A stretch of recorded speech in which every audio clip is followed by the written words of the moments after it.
अमन आंधी official YouTube channel का नया ऑडियो वीडियो सबसे पहले आप तक पहुंचे तो चैनल को लाल वाला बटन दबा के सब्सक्राइब करें और साथ में बेल आइकन।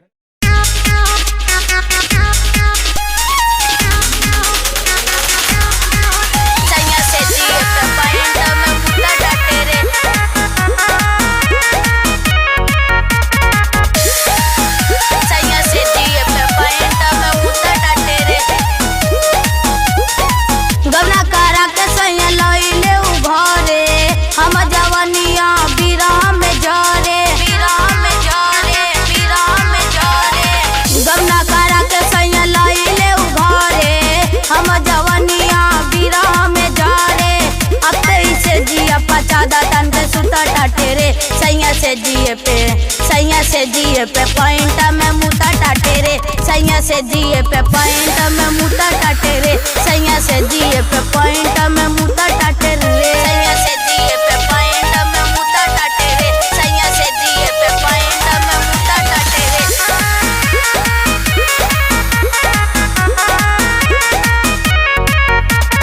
सैया से जिए पे पॉइंट में मुता टाटे रे, सैया से जिए पे पॉइंट में मुता टाटे रे। कबो नहीं से जिया पकड़ा ताटे तंग रे, हमारो जवनिया पर लगा ताटे जंग रे।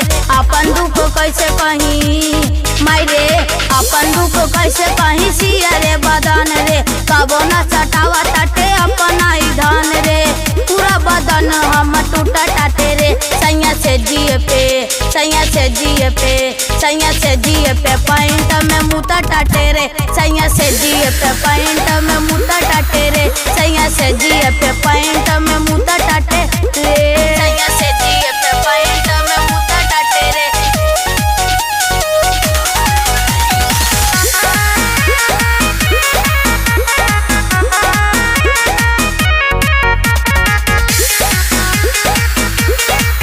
सैया से जिए पे पॉइंट में मुता टाटे रे।